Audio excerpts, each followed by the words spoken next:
2018 akan menjelaskan tentang basis data terdistribusi teori DAI-10. Anggota kelompok kami terdiri dari Etasa, Maryam, dan M. Rijal. Untuk dosen pembimbing kami yaitu Bapak Rengga Asmara. Jadi di sini pembahasannya ada pendahuluan, tipe basis data terdistribusi, arsitektur basis data terdistribusi, penyimpanan data pada sistem terdistribusi, manajemen katalog terdistribusi, query terdistribusi, joins pada DBMS terdistribusi, optimasi query pada DBMS terdistribusi, mengubah data terdistribusi, looking pada sistem terdistribusi, dan yang terakhir distribute recovery. Selanjutnya kita masuk ke pendahuluan. Basis data terdistribusi yaitu data yang disimpan pada beberapa tempat. Setiap tempat diatur dengan suatu DBMS yang dapat berjalan secara independen. Kemudian untuk yang pendahuluan count, properti yang terutama terdapat pada basis data terdistribusi yaitu independensi data terdistribusi, yaitu pemakai tidak perlu mengetahui di mana data berada, dan transaksi terdistribusi yang atomik, yaitu pemakai dapat menulis transaksi yang mengakses dan mengubah data pada beberapa tempat, seperti mengakses transaksi lokal. Untuk tren basis data terdistribusi saat ini, pemakai harus mengetahui di mana data ditempatkan, juga harus mengetahui di mana sistem yang tidak mendukung independensi data terdistribusi dan transaksi secara terdistribusi atomik. Kedua properti tersebut harus mendukung sistem secara efisien. Untuk sistem terdistribusi yang bersifat global, properti-properti tersebut kemungkinan tidak tepat karena adanya administrasi yang terlalu berlebihan dalam membuat lokasi data yang transparan. Selanjutnya yaitu tipe basis data terdistribusi. Yaitu ada dua tipe, yaitu homogen dan heterogen. Homogen itu yang sistem di mana setiap tempat menjalankan tipe DBMS yang sama. Sedangkan heterogen itu yang tipe DBMS itu yang berbeda. Kemudian di sini ada gambar untuk basis data terdistribusi heterogen atau yang tipe DBMS-nya itu beda-beda. Selanjutnya yaitu arsitektur basis data terdistribusi. Terdapat 3 pendekatan alternatif untuk membagi fungsi pada proses DBMS yang berbeda. 2 arsitektur alternatif DBMS terdistribusi adalah client atau server dan collaboration server. Selanjutnya yaitu arsitektur client atau server. Sistem client server mempunyai satu atau lebih proses client dan satu atau lebih proses server. Dan sebuah proses klien dapat mengirim query ke sembarang proses server seperti pada gambar 72. Klien bertanggung jawab pada antarmuka untuk user, sedangkan server mengatur data dan mengeksekusi transaksi. Sehingga untuk proses klien berjalan pada sebuah personal komputer dan mengirim query ke sebuah server yang berjalan pada mainframe. Ini gambarnya yaitu gambar 72, sistem client server, di mana query ini akan menuju ke klien dan klien akan menuju ke server. Arsitektur ini menjadi sangat populer untuk beberapa alasan. Yang pertama, implementasi yang relatif sederhana karena pembagian fungsi yang baik dan karena server tersentralisasi. Kedua, mesin server yang mahal, utilisasinya tidak terpengaruh pada interaksi pemakai, meskipun mesin klien tidak mahal.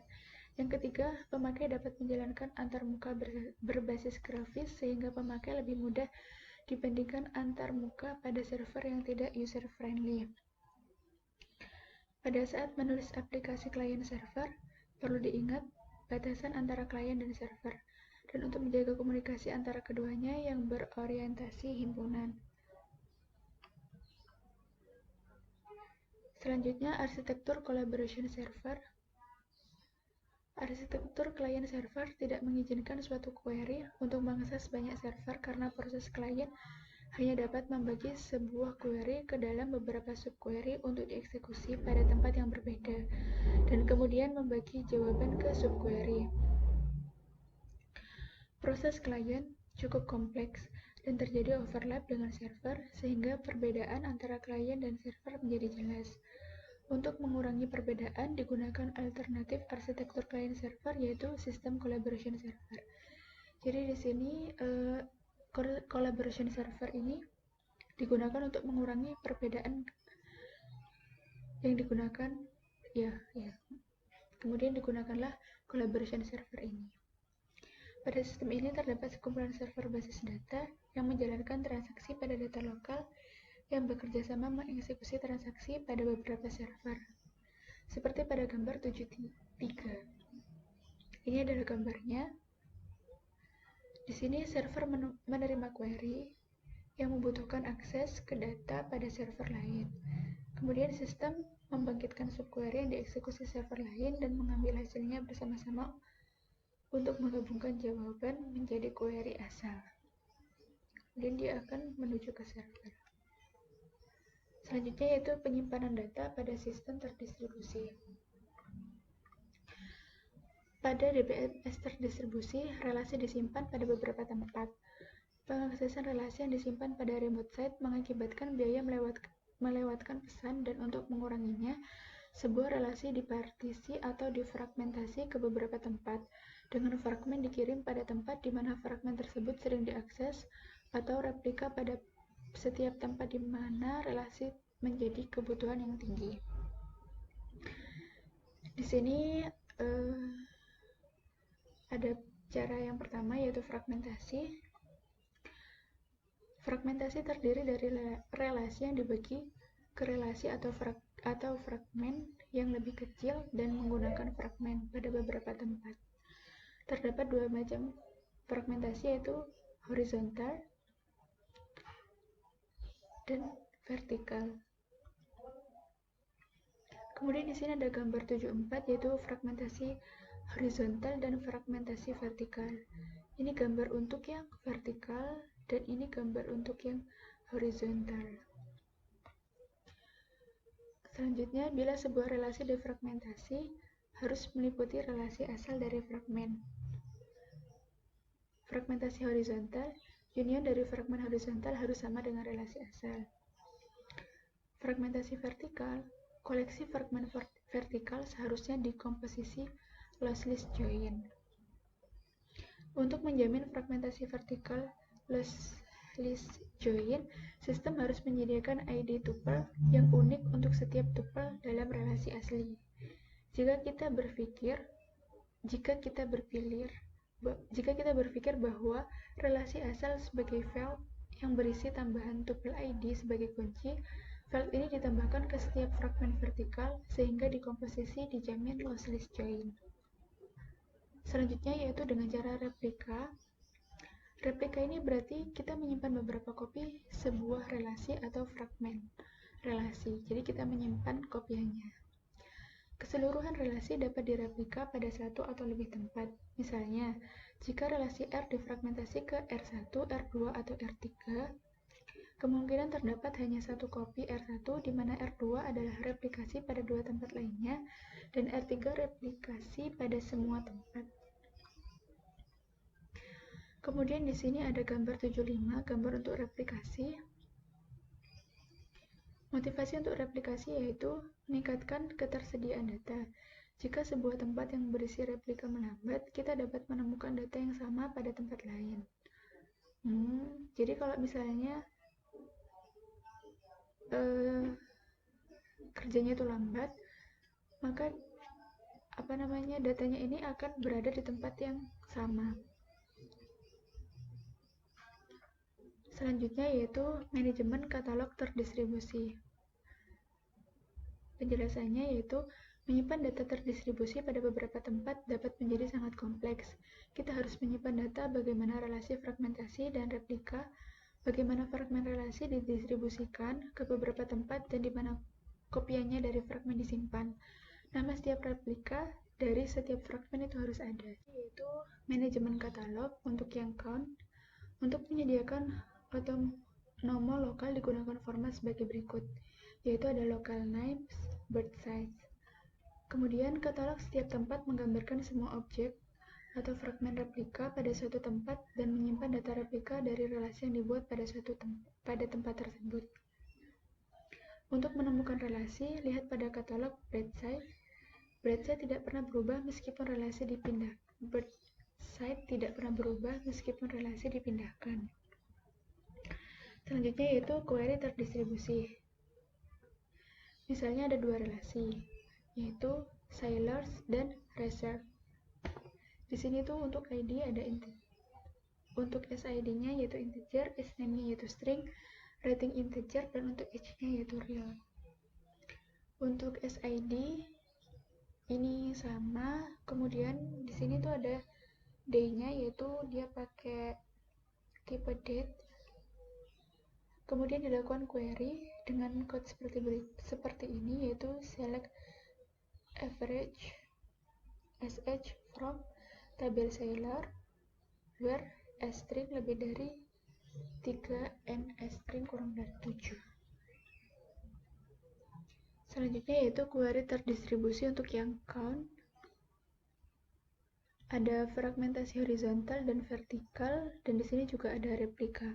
Replika yaitu kopian dari fragmentasinya. Yang horizontal itu tuple dengan rating kurang dari 5 pada Shanghai, lebih dari sama dengan pada Tokyo. Harus menghitung sum age-nya dan count age-nya pada kedua tempat. Jika where berisi hanya S rating lebih dari 6, maka hanya satu tempat. Untuk yang vertikal, SID dan rating pada Shanghai, SNAME dan age pada Tokyo, TID pada kedua tempat.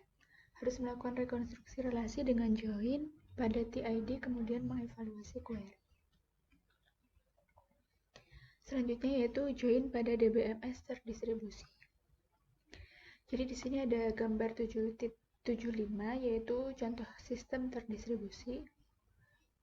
Jadi di sini misalnya London menyimpan 500 halaman sailors dan Paris menyimpan 1000 halaman untuk yang reserve.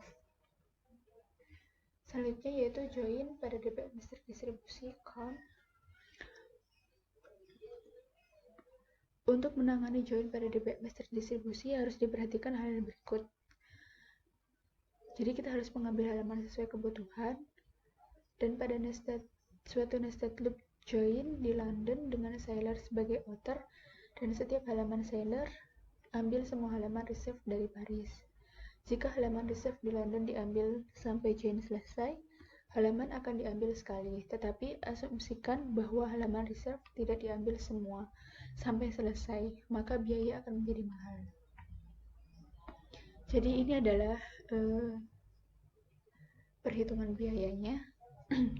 D di sini adalah biaya membaca atau menulis halaman, S adalah biaya pengirimannya.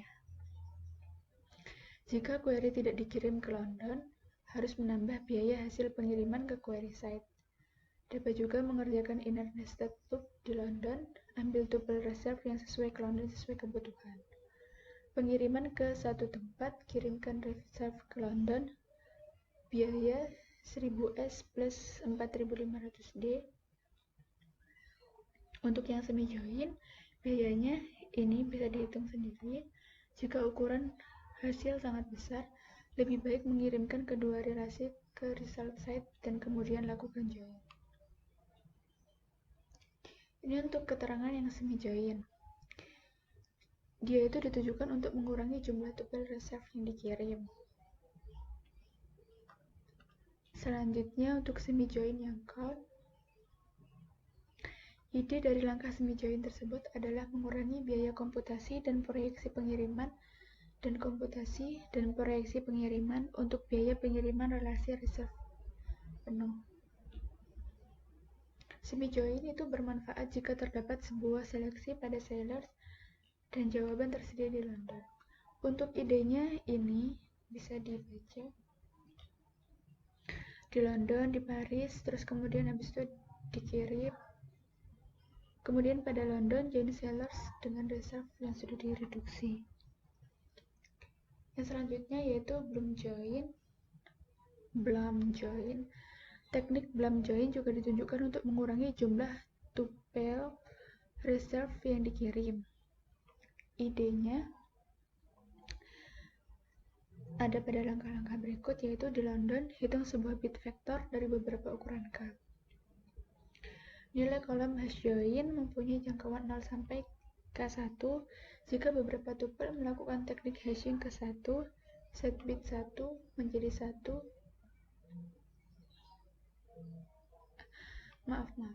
Jika beberapa tupel melakukan teknik hashing ke-1, set bit 1 menjadi 1 dari 0 ke K1. Ya, benar. Kemudian kirimkan bit vektor ke baris. Kemudian ini untuk bloom join count. Di baris lakukan hashing setiap tupel reserve dengan cara yang sama dan abaikan tupel yang melakukan hashing ke 0 di bit vektor Shailer. Hasilnya disebut reduksi reserve bit Shailer. Kemudian kirimkan bit vektor hasil reduksi reserve ke London. Kemudian di London join Shailer dengan hasil reduksi reserve. Bit vektor biaya pengirimannya lebih murah dan juga lebih efektif. Selanjutnya yaitu optimasi query pada DBMS terdistribusi. Untuk optimasi query pada sistem terdistribusi menggunakan pendekatan biaya. Misalnya pada semua plan mengambil yang termurah. Perbedaan optimasi query pada sistem terdistribusi dan sistem yang tersentralisasi. Pertama, yaitu biaya komunikasi harus dipertimbangkan. Yang kedua, otonomi tempat lokal harus diperhatikan. Yang ketiga, menggunakan metode join terdistribusi yang baru. Kemudian untuk yang optimasi query pada DBMS terdistribusikan, query site membangun daerah global dengan daerah lokal menggambarkan pemrosesan pada setiap tempat. Jika sebuah tempat dapat melakukan improvisasi pada daerah lokal, dapat dilakukan dengan bebas. Kemudian mengubah data terdistribusi. Untuk melakukan pengubahan data, dilakukan replikasi transaksi yang dapat dilakukan dengan cara pertama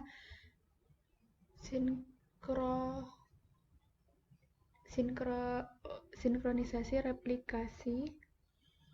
Semua kopi dari relasi yang dimodifikasi atau difragmen harus diubah sebelum modifikasi transaksi dikomit atau dikumpulkan. Distribusi data dibuat transparan ke pemakai. Kemudian yaitu asinkronisasi replikasi.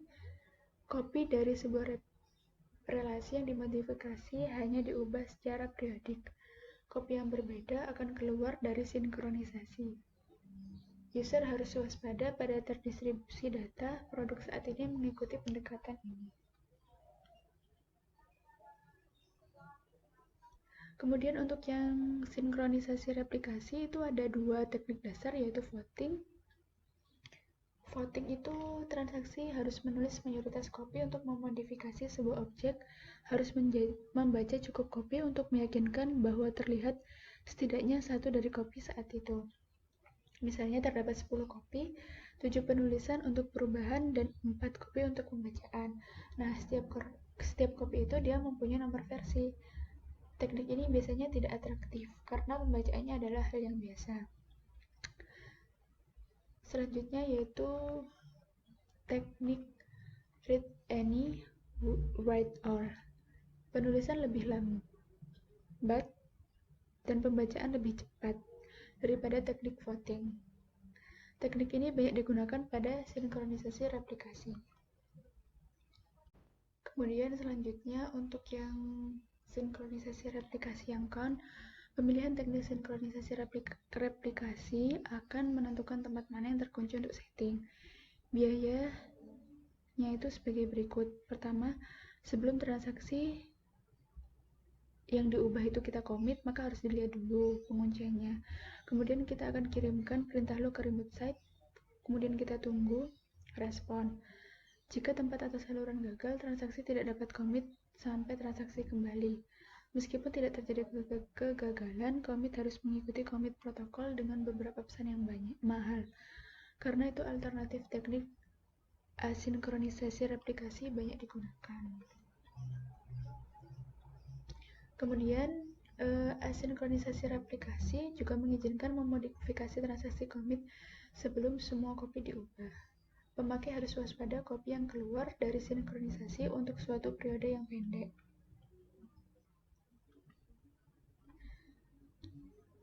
Teknik asinkronisasi replikasi ini menggunakan dua pendekatan, yaitu primary side dan peer-to-peer.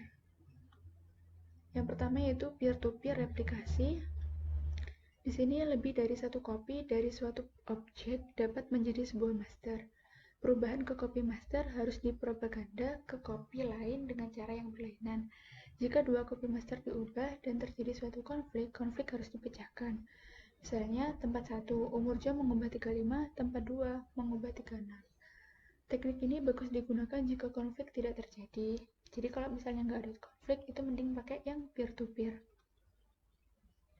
Selanjutnya yaitu primary side replikasi. Tempat satu copy dari suatu relasi digunakan sebagai primary copy atau master copy-nya. Replika pada tempat lain tidak langsung diubah, primary copy dipublikasikan. Tempat lain menjalankan fragmennya ke relasi ini, terdapat beberapa copy sekunder. Isu utama adalah bagaimana pengubahan primary copy dapat dipropaganda ke copy sekunder. Hal ini dapat digunakan dalam dua langkah, yaitu langkah pertama, ambil penggunaan yang dibuat dengan transaksi commit, langkah kedua, aplikasi perubahan tersebut. Selanjutnya yaitu untuk implementasi primary side pada asinkronisasi replikasi.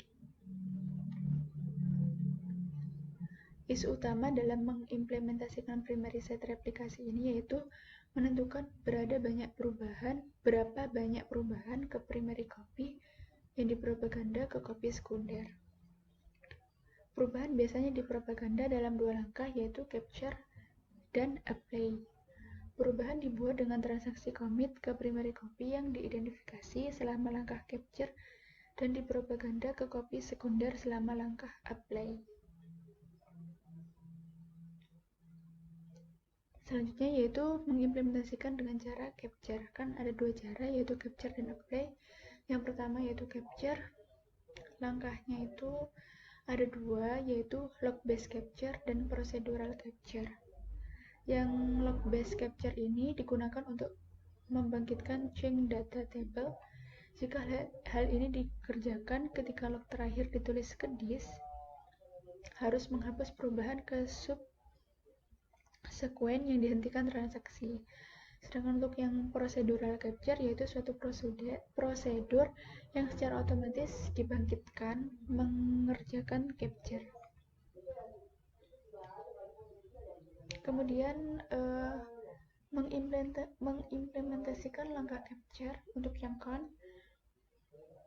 Implementasi capture dengan log based capture lebih baik karena lebih murah dan lebih cepat, tetapi harus memahami detail dari properti lognya.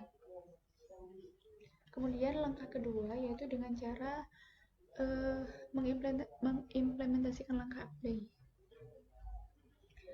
Proses apply pada tempat sekunder secara periodik mengakibatkan perubahan ke tabel CDT dari primary side dan mengubah copy. Periode didefinisikan oleh timer atau pemakai atau aplikasi. Replika dapat dipandang lebih dari relasi yang dimodifikasi. Jika hal ini terjadi, replika terdiri dari pengubahan pandangan materi yang naik sebagai perubahan relasi. Kemudian di sini ada yang count. Log based capture ditambah apply yang terus-menerus akan meminimalkan delay pada propaganda perubahan. Prosedur capture ditambah application driven apply merupakan cara yang fleksibel untuk perubahan proses.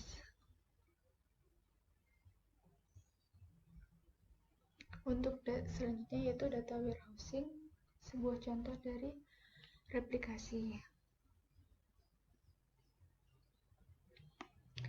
Saat ini itu yang sedang berkembang, yaitu warehouse data yang sangat besar dari beberapa tempat.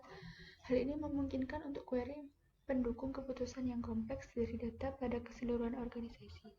Warehouse dapat dipandang sebagai instance dari asinkronisasi replikasi. Data sumber biasanya dikontrol dengan DBMS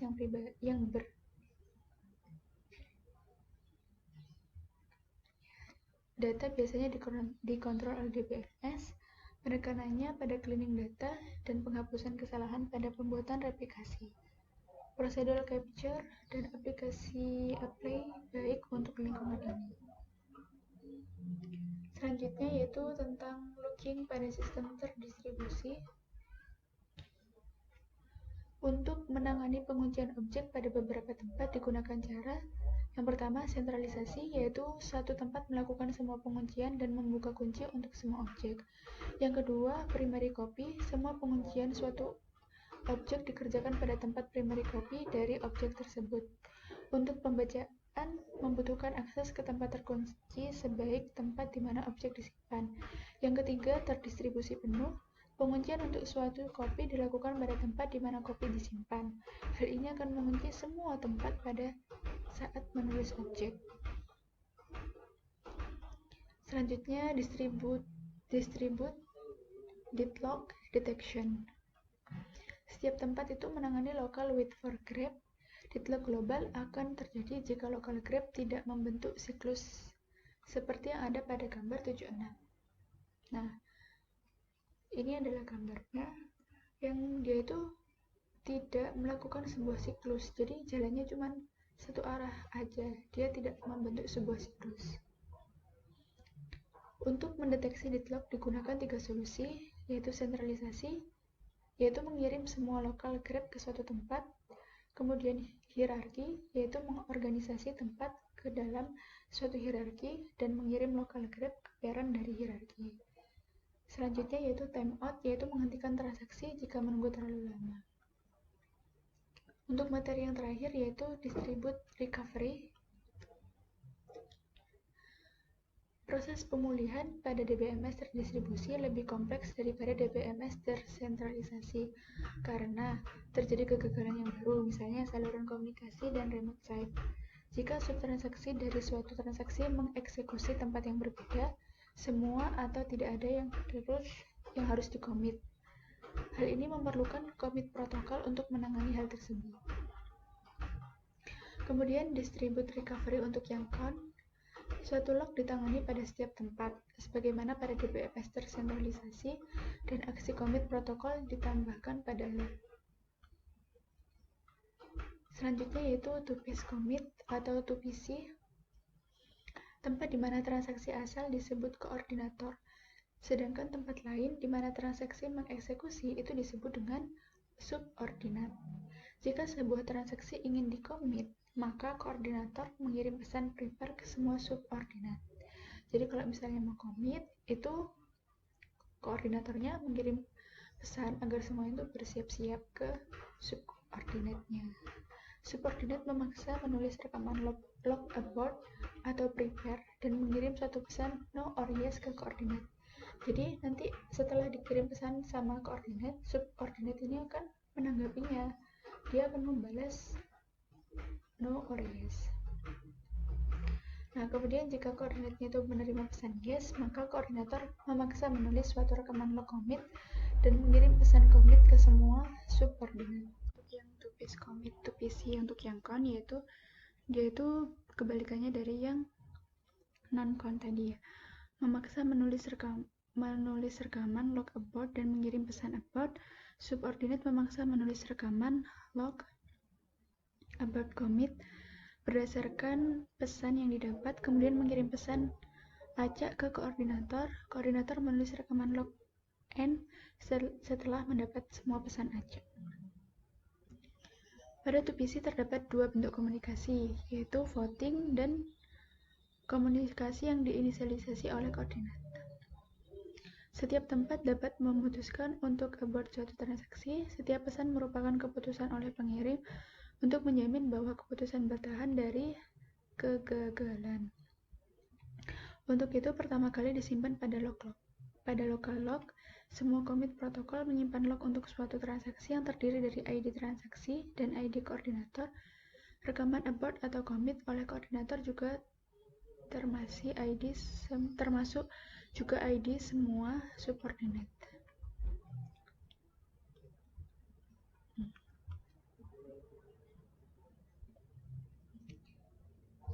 Selanjutnya yaitu restart setelah suatu kegagalan yang terjadi pada suatu tempat. Jika kita mempunyai rekaman log commit atau abort untuk transaksi T tetapi tidak mempunyai rekaman N, maka harus di redo atau diunduh T. Jika tempat ini adalah koordinator untuk T, tetap kirimkan pesan commit abort ke subordinate sampai diterima pesan acak.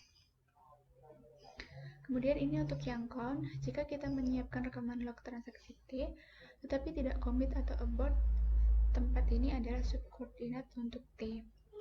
Subordinate terus menghubungi koordinator untuk menemukan status T, kemudian menulis rekaman log commit abort, redo atau undo T, dan menulis rekaman log N. Jika kita tidak menyiapkan rekaman log untuk T, secara sepihak akan abort dan undo T. Tempat ini kemungkinan koordinator, jika ya subordinate mungkin mengirim pesan. Jika koordinator untuk transaksi itu gagal, subordinate akan memilih yes, tidak dapat memutuskan apakah commit atau abort T sampai koordinator kembali pulih. Nah, pada saat itu T akan diblok meskipun semua subordinate saling mengetahui. Jika suatu remote site tidak merespon selama commit protokol untuk transaksi T, baik karena tempat gagal atau saluran gagal, jika tempat tersebut adalah koordinat untuk T, maka abort T. Jika tempat tersebut adalah subordinate dan tidak memilih yes, maka harus abort T. Jika tempat tersebut subordinate dan memilih yes, maka akan diblok sampai koordinator merespon. Pesan acak digunakan untuk menyampaikan koordinator bahwa koordinator dapat melupakan suatu transaksi sampai koordinator menerima semua acak harus menyimpan T pada tabel transaksi. Jika koordinator gagal setelah mengirim pesan siap, tetapi sebelum menulis rekaman log commit atau abort, jika koordinator kembali, maka akan abort transaksi. Jika subtransaksi tidak diubah, status commit atau abort tidak relevan. Apabila koordinator menghentikan abort T, koordinator tidak mengerjakan T dan menghapusnya dari tabel transaksi segera. Jika koordinator tidak menunggu ACKS resumes abort jika transaksi tidak di dalam tabel transaksi. Nama subordinate tidak disimpan dalam rekaman log abort. Subordinate tidak mengirim ACK pada abort. Jika subtransaksi tidak diubah, subordinate merespon pesan prepare dengan menulis yes or no. Koordinat mengabaikan pembaca. Jika semua subtransaksi adalah pembaca, fase kedua tidak diperlukan. Selanjutnya yaitu latihan soal. Di sini latihan soalnya dibagi menjadi dua, yang count dan yang count. Yang count dan yang not count. Di sini yang pertama yaitu apakah keuntungan DBMS terdistribusi dibandingkan dengan DBMS terrealisasi. Jadi yang membedakan itu keberadaan data yang ditingkatkan, kinerja yang ditingkatkan, dan perkembangan modelernya. Untuk yang pertama, keberadaan data yang ditingkatkan pada DBMS yang tersentralisasi, kegagalan pada suatu site akan mematikan seluruh operasional DBMS. Tapi pada DBMS, kegagalan pada salah satu site atau kegagalan pada hubungan komunikasi dapat membuat beberapa site tidak dapat akses, tetapi tidak membuat operasional DBMS tidak dapat dijalankan. Untuk yang kinerjanya, sebuah data ditempatkan pada suatu site di mana data tersebut banyak diakses oleh pengguna. Hal ini mempunyai dampak yang baik untuk paralel DBMS yaitu memiliki kecepatan dalam pengaksesan data yang lebih baik dibandingkan dengan basis data tersentralisasi. Selanjutnya, sejak masing-masing site hanya menangani sebagian dari seluruh basis data, mengakibatkan perbedaan pada pelayanan CPU dan I/O seperti yang dikarakteristikkan pada DBMS tersentralisasi. Yang terakhir yaitu perkembangan modular. Untuk yang terdistribusi, lebih mudah untuk menangani ekspansi. Set yang baru dapat ditambahkan ke suatu jaringan tanpa mempengaruhi operasional dari set-set yang ada. Penambahan ukuran basis data dapat ditangani dengan menambahkan pemrosesan dan daya tampung penyimpanan pada suatu jaringan. Pada DBMS yang tersentralisasi, perkembangan akan diikuti dengan mengubah perangkat keras dan perangkat lunak. Yang kedua yaitu gambarkan arsitektur client server dan collaboration server. Jadi untuk yang client server, untuk mengatasi kelemahan arsitektur di atas, maka dikembangkan arsitektur client server. Client server menunjukkan cara komponen software berinteraksi dalam sebuah sistem. Sesuai dengan namanya, ada sebuah pemroses klien yang membutuhkan sumber dan sebuah server yang menyediakan sumbernya. Tidak ada kebutuhan klien dan server yang harus diletakkan pada mesin yang sama. Secara ringkas, umumnya server diletakkan pada satu sisi dalam LAN dan klien pada sisi yang lainnya.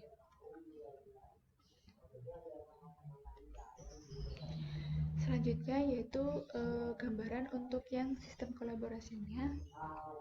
Ini juga udah ada di pembahasannya yang sebelumnya. Untuk soal yang nomor 3 yaitu pada arsitektur collaboration server, jika suatu transaksi dikirim ke DBMS akan digambarkan bagaimana aktivitas tempat yang berbeda dikoordinasi. Secara khusus, gambarkan aturan manajer transaksi pada tempat berbeda, konsep atomik transaksi terdistribusi. Nah, jawabannya yaitu pada sistem ini terdapat sekumpulan server basis data yang menjalankan transaksi data lokal yang bekerja sama mengeksekusi transaksi pada beberapa server. Jika server menerima query yang membutuhkan akses ke data pada server lain, sistem akan membangkitkan subquery yang dieksekusi server lain dan mengambil hasilnya bersama-sama untuk menggabungkan jawaban menjadi query asal. Kemudian dapat menangani pengaksesan query dalam jumlah yang banyak dan dapat menangani subquery dalam tempat yang berbeda. Itu untuk kelebihannya. Kemudian untuk yang kekurangannya yaitu tidak cocok digunakan untuk skala yang kecil karena collaboration memerlukan banyak memori, sehingga jika digunakan pada dalam skala kecil akan mengakibatkan pemborosan memori. Kemudian untuk soal yang nomor 4 yaitu definisikan fragmentasi dan replikasi dalam hal di mana data disimpan. Untuk yang fragmentasi data, ini merupakan sebuah proses pembagian atau pemetaan database di mana database itu dipecah-pecah berdasarkan kolom dan baris yang kemudian disimpan di dalam site atau unit komputer yang berbeda dalam suatu jaringan data, sehingga memungkinkan untuk mengambil keputusan berdasarkan data yang telah terbagi. Data yang telah dipecah-pecah masih memungkinkan untuk digabungkan lagi dengan maksud untuk kelengkapan pendataan. Kemudian untuk yang replikasi ini merupakan sebuah teknik untuk melakukan copy dan pendistribusian data dan objek-objek database dari suatu database ke dalam database lain dan melaksanakan sinkronisasi antara database sehingga konsistensi dapat terjamin. Kemudian selanjutnya untuk soal yang count. Di sini nomor 5. Apakah perbedaan antara replikasi sinkronisasi dan asinkronisasi? Untuk yang replikasi sinkronisasi, proses dilakukan secara real-time antara master dengan slave. Keseluruhan proses penulisan data, disk, master, dan slave harus selesai terlebih dahulu sebelum beranjak ke transaksi selanjutnya. Kebutuhan akan performansi sistem yang tinggi harus dipertimbangkan. Keuntungannya yaitu menyediakan recovery yang konsisten karena sinkronisasi data terjaga. Untuk yang asinkronisasi yaitu proses replikasi terjadi setelah transaksi di master selesai. Pertukaran data secara buffering, data akan diletakkan dalam sebuah buffer terlebih dahulu. Kemudian dalam jangka waktu tertentu akan direplikasi ke disk lab. Tidak dijamin kesinkronisasian data apabila salah satu set atau node mengalami crash saat replikasi belum selesai dilaksanakan. Keuntungannya yaitu efektivitas biaya.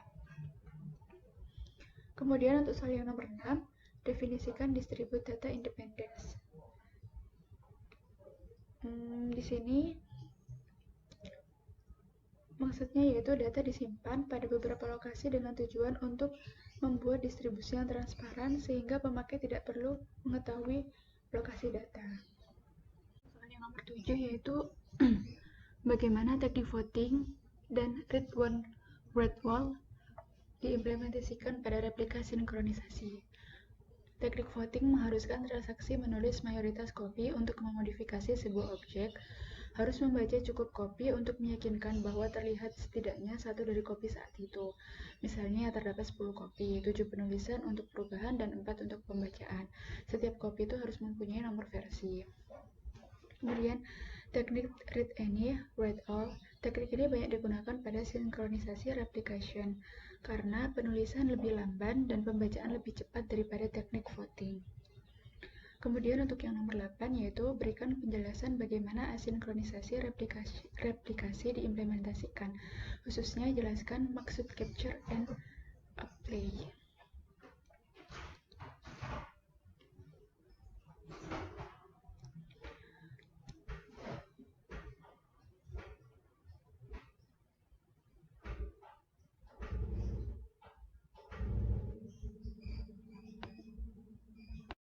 Berikan penjelasan bagaimana asinkronisasi replication diimplementasikan, khususnya jelaskan maksud capture dan apply. Dalam pengimplementasiannya dibutuhkan penentuan berapa banyak perubahan ke primary copy dipropaganda ke copy sekunder.